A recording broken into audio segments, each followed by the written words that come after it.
नमस्कार दोस्तों, स्वागत है आपका स्टडी फॉर सिविल सर्विसेज में। वीडियो को पूरा देखिए। कोई भी आपका फीडबैक है, कोई सजेशन है, तुरंत वीडियो में कमेंट करके जरूर बताइए। अच्छा लगे तो वीडियो लाइक जरूर कर लीजिए और ऐसे वीडियो लगातार फ्री में पाने के लिए चैनल को तुरंत सब्सक्राइब कर लीजिए और बेल आइकन को जरूर टैप कर लीजिए ताकि आगे भी सारे वीडियो आपको मिलते रहे। यूट्यूब में फॉलो करते हैं तो प्लीज ये वाला फ्री टेलीग्राम चैनल जरूर ज्वाइन कर लीजिएगा। सारे नोटिफिकेशन, सारे अपडेट यहीं पे आते हैं, ध्यान रखिएगा। स्टडी फॉर सिविल सर्विसेज का कोई भी पेड ग्रुप अगर आपको ज्वाइन करना है तो सिर्फ 856480530969606089786445 यही नंबर है हमारे, सिर्फ जहां पे कॉल या व्हाट्सएप कर सकते हैं। इंस्टाग्राम पे हमारा पेज जरूर फॉलो कर लीजिएगा, स्टडी फॉर सिविल .सर्विसेज है। ट्विटर पे हमको जरूर फॉलो कर लीजिएगा, @स्टडी फॉर सिविल्स है। नमस्कार दोस्तों, एक बार फिर से आपका बहुत बहुत स्वागत है स्टडी फॉर सिविल सर्विसेज में। और मैं एसके त्रिपाठी आज आप सभी के साथ जो हमारी daily current affairs news analysis की सीरीज है उसको यहाँ पर बाइलिंगुअल मैनर में कंटिन्यू करूंगा, कवर करूंगा। और ये जो आर्टिकल्स हैं वो गवर्नमेंट की सारी लीडिंग वेबसाइट्स और जो लीडिंग न्यूज़पेपर्स हैं वहां से कलेक्ट किए जाते हैं, फिर आप लोगों को यहाँ पर उपलब्ध कराए जाते हैं, जो आप लोगों के लिए स्पेशली फॉर यूपीएससी सीएससी, उसके साथ ही जो आपके स्टेट पीसीएस के एग्जामिनेशंस होते हैं उनके लिए प्रीलिम्स और मेंस दोनों ही पर्सपेक्टिव में ये सीरीज आपके लिए बहुत ही ज्यादा बेनिफिशियल साबित होगी। तो आप लोग इस सीरीज को सतत रूप से देखें और इसका महत्तम लाभ भी अर्जित करें। साथ ही दोस्तों, अगर आपने इस वीडियो में 10,000 लाइक्स का टारगेट कंप्लीट किया तो आप लोगों को जो इसकी पीडीएफ है वो फ्री ऑफ कॉस्ट हमारे टेलीग्राम के चैनल पर उपलब्ध कराई जाएगी। उसके लिए आप हमारा टेलीग्राम का चैनल ज्वाइन कर सकते हैं, यहाँ पर उसका एड्रेस दिया गया है। उसके बाद जो इंस्टा का पेज है वो भी आप फॉलो कर सकते हैं। साथ ही दोस्तों, कई सारे पेड ग्रुप्स चल रहे हैं, उनको भी आप एक्सेस कर सकते हैं स्टडी फॉर सिविल सर्विसेज के। और ज्यादा से ज्यादा इस वीडियो को शेयर लाइक जरूर करें, क्योंकि वही तो एक मोटिवेशन है हम लोगों के लिए जो लगातार काम करने के लिए प्रेरित करता है हम लोगों को। तो देखेंगे कौन से टॉपिक्स को आज कवर करने जा रहे हैं हम लोग। तो सबसे पहले Indo Pacific economic framework for prosperity, तो इंटरनेशनल रिलेशन या इंटरनेशनल इकोनॉमिक्स के अंतर्गत रख सकते हैं। सेकंड और थर्ड पेपर दोनों में यूज में आएगा ये, ठीक है। इसके बाद स्वच्छ सर्वेक्षण 2023, तो ये आपका सेकंड पेपर का पार्ट है ना। ये स्वास्थ्य से जाके भी जुड़ेगा, ये आपका स्वच्छता के मानक जो है आपका उससे भी संदर्भित है। तो फर्स्ट पेपर में भी कई बार जो है आपका वॉश स्कीम एक बार पूछा गया था, है ना। किसमें? फर्स्ट पेपर में, जीएस पेपर 1 में। तो ये फर्स्ट सेकंड दोनों में रख सकते हैं आप लोग। देखेंगे हम कि किस तरीके से रैंकिंग आई है, क्या इसमें एडिशन हुआ है, क्या मानक है इसके। इसके बाद प्रधानमंत्री गति शक्ति, तो इंफ्रास्ट्रक्चर डेवलपमेंट से रिलेटेड है, इसको देखेंगे, थर्ड पेपर का पार्ट है। इसके बाद जो बायोलॉजिकल डाइवर्सिटी अमेंडमेंट बिल है 2021 का, देखिए कन्वेंशन ऑन बायोडाइवर्सिटी आप लोगों को पता होगा, इसका जो उत्पत्ति है वो 1992 के जो आपका रियो है ना, जिसको आप अर्थ समिट बोलते हैं, वहां से ही जनरेट हुआ है। 1994 में आएंगे, वहां पर 3 कन्वेंशन होंगे, उसमें से एक सीबीडी होगा, एक यूएनएफसीसीसी पढ़ते होंगे आप लोग, एक फॉरेस्ट से रिलेटेड है ना। तो ये सीबीडी कन्वेंशन ऑन बायोडाइवर्सिटी उसी का जो है कार्टाजेना वगैरह आप लोग सुनते हुए उसी का कंटिन्यूएशन है, जो हम यहाँ पर घरेलू स्तर पर अपने देश में बायोलॉजिकल डाइवर्सिटी एक्ट लाते हैं, है ना। और उसी को फिर अमेंडमेंट की बात यहाँ पर की जा रही है, तो उसको देखेंगे क्या इसमें प्रावधान है। ये एनवायरमेंट का कोर पार्ट है, जीएस पेपर थर्ड का पार्ट है। इसके बाद जो रोड एक्सीडेंट है उसके बारे में डेटा देखेंगे कि किस तरीके से लगातार गिरावट आ रही है दुर्घटनाओं में और फैटेलिटीज में, वो सब देखेंगे। तो पहला टॉपिक जो है जीएस पेपर 2 में और फर्स्ट में भी रख सकते हैं इसको आप, जीएस पेपर 2 में रखिए इसको आप, इंटरनेशनल पॉलिटिक्स से आपका, ठीक है ना। तो भारत और अमेरिका के नेतृत्व में जो 12 आपकी कंट्रीज हैं, उन्होंने एक जो है इकोनॉमिक रोड मैप लॉन्च किया है, फ्रेमवर्क लॉन्च किया है। किस एरिया के लिए? तो भारत प्रशांत क्षेत्र से संदर्भित आपका, है ना। तो हमेशा जब हम आईआर पढ़ते हैं तो रीजन जरूर देखते हैं, इसीलिए हम मैप देखते हैं कि इंडो पैसिफिक रीजन की बात कर रहे हैं। अब यहां पर क्या किया जा रहा है, तो इसका उद्देश्य क्या है? तो सीधी बात है, स्ट्रेंथन करना इकोनॉमिक पार्टनरशिप को। किसके बीच में? जो इसमें सहभागी देश है उनके बीच में रिजिलियंस को बढ़ाना है, सस्टेनेबिलिटी को बढ़ाना है, समावेशी विकास को, समावेशी जो आपका संदर्भ है विकास का उसको सुनिश्चित करना है, आर्थिक विकास को, समृद्धि वर्ड ज्यादा उपयुक्त होगा, उसको सुनिश्चित करना है, फेयरनेस लाना है और प्रतिस्पर्धा, स्वस्थ प्रतिस्पर्धा को बढ़ावा देना। किस रीजन में? तो इंडो पैसिफिक रीजन में।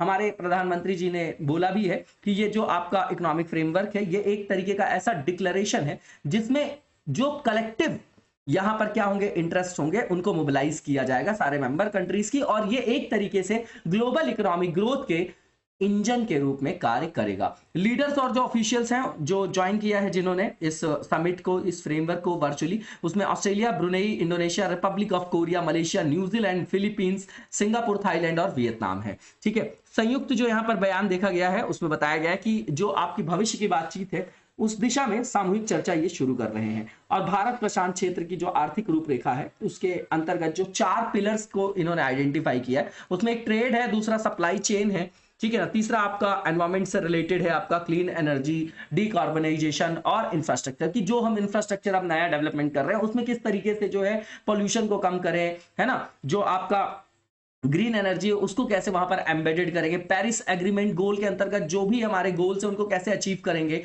है ना। और आजीविका के जो आपके साधन है उसको एनवायरमेंट फ्रेंडली कैसे लोगों को उपलब्ध कराएंगे। इसी तरीके से पूरी अर्थव्यवस्था को डिकार्बनाइज करने की बात की गई है। उसके लिए क्लीन एनर्जी, क्लीन टेक्नोलॉजी को आप जो है वहां पर विकसित करें। आपूर्ति श्रृंखला की बात करेंगे तो जो आपका चेन सप्लाई होता है इसमें हमको पारदर्शिता, डाइवर्सिटी, सुरक्षा, स्थिरता, इसमें सुधार लाने के लिए प्रतिबद्धता यहां पर इन्होंने प्रदर्शित की है, ठीक है ना। ताकि उसको जो उससे पूरे के पूरे जो ढांचा है आपूर्ति श्रृंखला का उसको ज्यादा जो है फ्लेक्सिबल और इंटीग्रेट करके जो है उपयोग किया जा सके। व्यापार की बात करें तो यहाँ पे समावेशी, मुक्त, निष्पक्ष व्यापार को सुनिश्चित करना है। उसी के लिए सारे उद्देश्यों को, जिन उद्देश्यों के माध्यम से इनको प्राप्त करना है, किसको, समावेशी व्यापार को, मुक्त व्यापार को, निष्पक्ष व्यापार को, उसके लिए स्टैंडर्ड्स जो हो वो हायर हो, उच्च मानक, इन सबको प्राप्त करने के लिए जो भी उद्देश्य है उनको यहाँ पर क्या किया जाएगा, मूर्त रूप प्रदान किया जाएगा और उसके माध्यम से टिकाऊ और समावेशी आर्थिक विकास को सुनिश्चित किया जाएगा, जिसका लाभ किसको मिलेगा, तो कंज्यूमर्स को भी मिलेगा और जो लेबर्स होंगे, श्रमिक होंगे, उनको भी मिलेगा। इसके बाद जो नेक्स्ट हमारा यहाँ पर पार्ट है ये टैक्स एंड एंटी करप्शन की बात यहां पर की जा रही है। तो जो टैक्स और एंटी करप्शन है, जो आपका टैक्स और एंटी करप्शन है यहां पर, उसमें क्या किया जा रहा है यहां पर, तो टैक्स और एंटी करप्शन का मतलब ये हो गया कि जो हिंद प्रशांत क्षेत्र है उसमें जो कर की चोरी होती है उसको कम करना है, भ्रष्टाचार को रोकना है। इसके लिए जो है बहुपक्षीय जो भी मानक हैं, समझौते हैं, उनको वहां पर प्रभावी रूप से जो है वो क्रियान्वयन करना है उसका, ठीक है, ताकि जो निष्पक्ष प्रतिस्पर्धा हो उसको बढ़ावा दिया जा सके, रिश्वत खोरी को बंद किया जा सके, है ना, जो मनी लॉन्ड्रिंग वगैरह है उसको रोका जा सके, टैक्स इवेजन को रोका जा सके, है ना, ठीक है। इसके बाद जो नेक्स्ट हमारा आर्टिकल स्वच्छ सर्वेक्षण 2023, बिल्कुल कंटेक्चुअल टॉपिक है आपका। आवास और शहरी मामलों के जो मंत्रालय के सचिव है मनोज जोशी जी, उन्होंने वर्चुअल एक जो प्रोग्राम है उसमें 2023 का जो 8th एडिशन है किसका, स्वच्छ भारत मिशन शहरी 2.0 का, उसको लॉन्च किया है। स्वच्छ सर्वेक्षण वर्ष जो है 2016 में क्यों बनाया गया था, क्यों इंट्रोड्यूस किया गया था, ये जो स्वच्छ सर्वेक्षण है उसको क्यों इंट्रोड्यूस किया गया था, किसके द्वारा किया गया होगा, हाउसिंग और अर्बन अफेयर्स की जो मिनिस्ट्री है, 2016 में इसको लॉन्च किया गया। क्यों, ताकि जो सिटीज हैं उनको प्रोत्साहित किया जा सके कि जो सैनिटाइजेशन है, जो सैनिटेशन है ना, जो सैनिटेशन है, स्वच्छता का मानक है जो अर्बन एरियाज में, उनको इंप्रूव किया जा सके और लार्ज स्केल में जो सिटीजन्स का पार्टिसिपेशन है, जो लोगों की सहभागिता है, उसको भी बढ़ाया जा सके, ताकि वर्ल्ड की लार्जेस्ट, ताकि जो ये वर्ल्ड का लार्जेस्ट आपका एनुअल सर्वे है किसका, क्लीनिनेस का, हाइजीन का, सैनिटेशन का, है ना, विलेजेस में, सिटी में और टाउन में जो इंडिया में इंप्लीमेंट किया जा रहा है उसको मूर्त रूप में वहां पर स्थापित किया जा सके। इसके बाद जो ये इसके अंतर्गत बताया जा रहा है कि किस तरीके से इसमें कितने एडिशन हुए, तो 2023 में जैसे पहले के एडिशन होते थे, तो इस बार का जो न्यू एडिशन है इसमें 3 फेज की जगह 4 फेज में जो है मूल्यांकन किया गया है, ठीक है ना। और चरण 3 में भी यहाँ पर नागरिक सत्यापन, प्रसंस्करण सुविधाओं का रीजनल लेवल पे भी असेसमेंट किया गया। प्रधानमंत्री ने बोला है, हमारे पीएम साहब ने, कि जो शहर है उनको कचरा मुक्त बनाने के लिए वो जो विजन है हमारा, उसको देखते हुए 2.0 ये जो स्वच्छ भारत मिशन शहरी है इसको 2021 में अक्टूबर में उसको इनॉग्रेट किया था, किसने, हमारे प्रधानमंत्री जी ने। इसके बाद जो इस साल की थीम थी वो आपकी वेस्ट टू वेल्थ है, इसको याद रखेगा, इंपॉर्टेंट है, ठीक है। और ये जो आपका स्वच्छ भारत मिशन शहरी 2.0 है उसके कमिटमेंट के संदर्भ में क्या है, अनुकूल है, अनुरूप है ना, सिंक्रोनाइज्ड है। इसके बाद जो यहाँ पर 2023 में जो ये स्वच्छ सर्वेक्षण है उसमें जो कचरे के सोर्सेस हैं उनका सेपरेशन कैसे करना है, अपशिष्ट उत्पादन से अगर वो मेल खा रहा है ना, तो उसके लिए जो यूनिट्स हैं आपके अपशिष्ट प्रसंस्करण की जो यूनिट्स है, जो क्षमता, उसको किस तरीके से वृद्धि करेंगे, डंप की साइटों को और कैसे जो है सुनियोजित करेंगे। तो इस तरीके से जो है कचरे को कम करने के लिए जो है उद्देश्य बनाए गए हैं और उस पर अतिरिक्त महत्व भी दिया गया है कि किस तरीके से वेस्ट को यूज किया जा सके, जैसे नार्डिक कंट्रीज करती हैं। अब यहाँ चरणबद्ध तरीके से जो है जिसको परसिस्टेंट ऑर्गेनिक पॉल्यूटेंट्स के अंतर्गत रखा जाता है ना, तो प्लास्टिक कचरे जैसे हैं तो उसका कैसे प्रसंस्करण किया जाए, उसको कैसे रिसाइकिल किया जाए, है ना, उनके लिए पार्क वगैरह को स्थापित किया जा रहा है, प्रोत्साहित किया जा रहा है। जीरो वेस्ट को जो है वहां पर क्या दिया जा रहा है, इंकरेज किया जा रहा है, उस पर जोर दिया जा रहा है ठीक है ना। तो उसके साथ जो है अतिरिक्त वहां पर भार रखा गया इनका और उसके साथ इंडिकेटर्स पेश किए गए। इसके बाद यहाँ पर 2023 का जो ये सर्वे उसके माध्यम से शहरों के भीतर जो वार्ड्स वगैरह होते हैं उसमें भी रैंकिंग को बढ़ावा दिया जा रहा है। और जैसे खुले में लोग यूरिन करते हैं, है ना, तो उसमें जो पीले धब्बे और पड़ जाते हैं जगह जगह पे, खुले में थूकने से लाल धब्बे पड़ जाते हैं, तो इन मुद्दों पर भी जो है वो क्या किया गया, ध्यान दिया गया है और उससे भी संदर्भित समर्पित डेडिकेटेड जो इंडिकेटर्स पर असेसमेंट किया जाएगा। उद्देश्य इसका क्या है कि सीधी बात है, शहरों में इस मिशन को और अच्छे से जो है क्रियान्वित करने के लिए जो ये एक तरीके से उत्प्रेरक का काम करेगा। दूसरी चीज है ना, कैटलाइजर का काम करेगा, एक्सेलरेट करेगा इस मिशन को। इसके बाद जो स्वच्छता के इंडिकेटर्स है, मानक के स्टैंडर्ड्स है, उसमें प्रदर्शन में सुधार के लिए शहरों के बीच में जो स्वस्थ और सक्रिय प्रतिस्पर्धा है उस पर बढ़ावा देगा। बड़े पैमाने पर यहाँ पर पीपल्स का पार्टिसिपेशन जो है उसको एंश्योर किया जाएगा और उनके बीच में स्वच्छता के महत्व के बारे में जागरूकता भी पैदा किया जाएगा। यही इसका उद्देश्य है। इसके बाद जो नेक्स्ट हमारा आर्टिकल है, इसमें इंफ्रास्ट्रक्चर जो प्रोजेक्ट्स हैं उनके अंतर्गत 500 करोड़ और उससे भी ज्यादा जो है पीएम गति शक्ति के नेटवर्क योजना समूह के माध्यम से निवेश किया जाएगा। नॉर्मल सी चीज है, हमको इंफ्रास्ट्रक्चर डेवलपमेंट के लिए भारी भरकम इन्वेस्टमेंट की आवश्यकता है ना। तो अब सीधी बात है कि अगर 1 रुपए आप लगाते हैं तो लगभग 2.5 रुपए जो है वहां पर रिटर्न भी मिलता है, किसमें, इंफ्रास्ट्रक्चर में लगाने से, है ना। 1930 में जब वैश्विक आर्थिक मंदी होती है तो कीन्स जिनको बोला जाता है कि समष्टि अर्थशास्त्र के पिता हैं, तो उस समय जो वैश्विक आर्थिक मंदी थी उससे निकलने के लिए उन्होंने इसी तरीके के निवेश की बात की थी जब यूएस ने वहां पर करना चालू किया, किसमें, इंफ्रास्ट्रक्चर में, जैसे रोड वगैरह हो गई। ठीक है, अब यहाँ पर यह बताया जा रहा है कि लास्ट ईयर ही जो सरकार ने ऐसा किया था कि भैया हमारे यहाँ अप्रोप्रिएट मैनर में डेवलपमेंट करना है इंफ्रास्ट्रक्चर में, तो सभी मंत्रालयों को, विभागों को एक साथ समन्वित तरीके से उनके बीच में तालमेल सुनिश्चित करते हुए जो है क्या किया जाए, यहाँ पर इंफ्रास्ट्रक्चर डेवलपमेंट किया जाए। उसी उद्देश्य से प्रधानमंत्री गति शक्ति मास्टर प्लान उसी उद्देश्य से लॉन्च किया गया था। अब ये जो इंपॉर्टेंस क्या है इसका, तो सीधी बात है कि इसमें जो लोकल मल्टीप्लायर इफेक्ट जो बोलते हैं 2.45, मतलब ये कि अगर सरकार 1 रुपए यहाँ पर स्पेंड करेगी तो रिटर्न यहाँ पर 2.45 रुपीज आएगा। ठीक, अब इसके महत्व की बात कर रही है। दूसरा, ये बूस्ट करेगा क्या, निवेश के जो आपका व्यय है, ठीक है, और जो आपका क्या है, उपभोग व्यय है। इसके बाद ये जॉब्स भी क्रिएट करेगा, इंक्लूसिव ग्रोथ को भी प्रमोट करेगा, लॉजिस्टिक कॉस्ट को भी रिड्यूस करेगा जो कि भारत में बहुत ज्यादा है, 12 से 14% है with respect to GDP India की। इसके बाद ये जो है आत्मनिर्भर भारत के संदर्भ में जो है स्ट्रॉन्ग विजन या सशक्त दृष्टिकोण को जो है यहाँ पर क्या करेगा, प्रदर्शित करेगा। ये एफडीआई को अट्रैक्ट करेगा, जो मार्केट का साइज है उसको भी बढ़ाएगा, फॉरवर्ड और बैकवर्ड लिंकेजेस जो होती हैं सप्लाई चेन की उनको जनरेट करेगा। ठीक है, ये उत्पादकता को भी बढ़ाएगा और आउटसोर्सिंग को भी ये प्रमोट करेगा। चैलेंजेस ये हैं कि रीजनल पॉलिटी डिफरेंसेस, सीधी बात है, पॉलिसीज में जो भारत में जो राज्यों के बीच पॉलिसीज है उसमें जो है बहुत ज्यादा विसंगतियां देखी जाती हैं। जैसे मान लीजिए लाइसेंसिंग की पॉलिसी है, टैक्सेशन की, रिजर्वेशन की, बहुत सारे फॉर्म्स में। दूसरा ये एनपीएस बहुत ज्यादा है हमारे यहाँ। ठीक है, तीसरा ये कि लीगल और प्रोसीजरल जो आपके इश्यूज होते हैं, जैसे मान लीजिए कि भूमि अधिग्रहण है ना, तो वो क्या करता है, अगर उसमें देरी होती है तो ये अनईज ऑफ डूइंग बिजनेस को कैटलाइज करता है ना। इसके बाद एफडीआई भी कम होगी। यहाँ पर PPP में जो आपकी पार्टनरशिप है उसमें भी लोग जो है कम दिलचस्पी लेंगे, सार्वजनिक जो आपकी निजी साझेदारी उसमें भी कम दिलचस्पी होगी लोगों की। इसके बाद जो आपका प्रधानमंत्री गति शक्ति है, ये मास्टर प्लान है। क्यों है मास्टर प्लान, ये तो बूस्ट करने के लिए इंफ्रास्ट्रक्चर, कहां पर, भारत में। मेक इन इंडिया जो है आपका, है ना, तो इसमें ये भी उसी से लिंक हो जाएगा कि नहीं, मेक इन इंडिया, आत्मनिर्भर भारत, सब कुछ। अब इसके अंतर्गत करना क्या है, तो भारत को विश्व की व्यापारिक राजधानी बनाना है। इसके अंतर्गत जो ट्रांसपोर्टेशन के आपके डिफरेंट मीन्स होते हैं उनको एकीकृत करके, है ना, एकीकृत करने में उसमें जो है जो भी आवश्यक उपागम है उनको भी यहाँ पर संपृक्त किया जाएगा। इसके बाद मल्टीप्लायर इफेक्ट भी होगा, ये है ना, इकोनॉमी में 1 से जो हमने देखा 2.45 का रिटर्न होता है। ये इंडस्ट्रियल ग्रोथ को प्रमोट करेगा, रीजनल डिस्पैरिटी को कम करेगा, पर कैपिटा इनकम को बढ़ाएगा, और जो भारत की जीडीपी है वो $5 ट्रिलियन की जीडीपी बनाने में जो हमारा लक्ष्य है उसको प्राप्त करने में ये क्या करेगा, अपना योगदान देगा। ठीक है, इसके बाद सीमाएं क्या है, तो सबसे पहली चीज है कि सहकारी संघवाद अभी भी जो है मूर्त रूप में स्थापित नहीं हुआ है। इसके बाद जो फाइनेंसिंग है वो बहुत कम है क्योंकि एनपीए ज्यादा है, बैंक के पास पैसे नहीं है। कोविड के कारण रिसेशन का फेज चल रहा है, एक तरीके से मंदी है, तो इंडस्ट्रियलिस्ट जो है वो ज्यादा से ज्यादा बच रहे हैं इन्वेस्टमेंट करने से, है जो भी आपके इन्वेस्टर्स हैं। उसके बाद प्लानिंग जो है हमारे यहाँ उसमें ज्यादा केंद्रीकरण की प्रवृत्ति देखी जाती है। इंडस्ट्रियल सेक्टर में इसमें ज्यादा फोकस है ना। और गवर्नमेंट जो है स्थायी रूप से नहीं रहती, लगातार बदलती रहती है। विश्वास मत अविश्वास मत का आपको कंसेप्ट पता होगा। इसके बाद आगे का रास्ता क्या है, तो भैया समयबद्ध तरीके से मॉनिटरिंग करें, इंफ्रास्ट्रक्चर प्रोजेक्ट्स को इवेल्युएट करें, ट्रांसपेरेंसी रहे, वहां पर लोगों की अकाउंटेबिलिटी तय करें, है ना, ऑडिट करवाएं, इंफ्रास्ट्रक्चर फाइनेंसिंग को प्रमोट करें, है ना।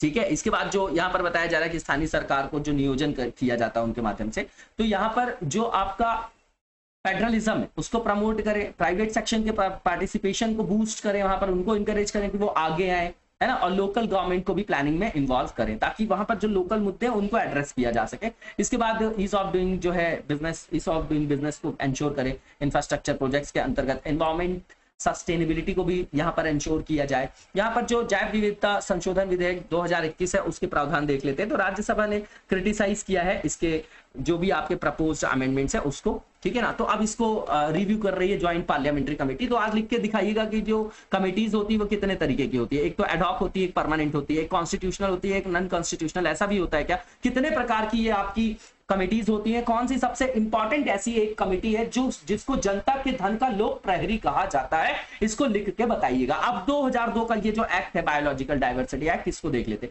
तो भैया सीधी बात है, इसके जो अगर स्रोत देखे तो 1992 का जो United nation convention on biological diversity उसी से रिलेटेड है, सीबीडी बोलते हैं इसको, ठीक है ना। 1992 का अर्थ समिट वहीं से ये आपका जनरेट होगा, ठीक है ना। तो इसमें करना क्या है, इक्विटेबल, मैं हमेशा बोलता हूं इसमें जो है आपका एवियस जो है बोलते हैं एक्सेस जो है आपका किसका, बेनिफिट्स का, सबके बीच में। इक्विटेबल जो है आपका क्या, बेनिफिट शेयरिंग भी बोलते हैं इसको, ठीक है। तो जो भी कोई ऐसा प्रोडक्ट है जो जहां पर पाया जा रहा है ना, बायोलॉजिकल है ना, तो वो उसको जो पाया जाता है जिस जगह में, तो उसका जो लाभ है तो कुछ जो है बड़े लोग, सामंत लोग ही ना ले ले, जो आपके रईस लोग हैं वही ना ले ले, पूंजीपति ही ना ले ले, तो वहां की लोकल कम्युनिटी को भी लाभ मिलना चाहिए। इस तरीके के प्रावधान यहाँ पर है। तो ये कन्वेंशन ये बताता है कि सस्टेनेबल, फेयर और इक्विटेबल शेयरिंग करनी चाहिए बेनिफिट्स का जो प्राप्त होता है बायोलॉजिकल रिसोर्स से और जो ट्रेडिशनल नॉलेज से रिलेटेड है।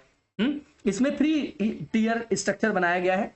नेशनल लेवल पे आपका एनबीए काम करता है, नेशनल जो आपका बायोडाइवर्सिटी अथॉरिटी है, ठीक है। स्टेट लेवल पे स्टेट बायोडाइवर्सिटी बोर्ड बोला जाता है, और जो लोकल बॉडी लेवल पे है उसको बायोडाइवर्सिटी मैनेजमेंट कमेटी बोला जाता है। प्राइमरी जो रिस्पॉन्सिबिलिटी है बायोडाइवर्सिटी मैनेजमेंट कमेटी की, वो क्या है कि डॉक्यूमेंट करना जो भी आपके लोकल बायोडाइवर्सिटी या उससे रिलेटेड जो आपके ट्रेडिशनल नॉलेज है ना, तो उसको एक रजिस्टर बना के, पीपल्स बायोडाइवर्सिटी रजिस्टर, उसमें सब के सब आंकड़ों को वहां पर क्या करना, अंकित करना। इसके बाद जो प्रपोज्ड अमेंडमेंट है क्या क्या है, तो सबसे पहले यहाँ पर जो स्कोप था किसका, एक्सेस करने का, किसको, बेनिफिट का, है ना, एक्सेस एंड बेनिफिट शेयरिंग जो था लोकल कम्युनिटीज का, ठीक है। और उसके साथ ही जो कंजर्वेशन करना था बायोलॉजिकल रिसोर्सेज का, तो जो इसका स्कोप था उसको वाइडन किया गया। दूसरा ये यहाँ पर जो रजिस्टर्ड आयुष मेडिकल प्रैक्टिशनर्स हैं, जो पीपल एक्सेस करते हैं कोडिफाइड ट्रेडिशनल नॉलेज, उनको यहाँ पर एग्जम्पशन दिया गया है ना, दूसरों के संदर्भ में। जैसे कि मान लीजिए कि पहले प्रायर इंटीमेशन लेना पड़ता था स्टेट बायोडाइवर्सिटी बोर्ड से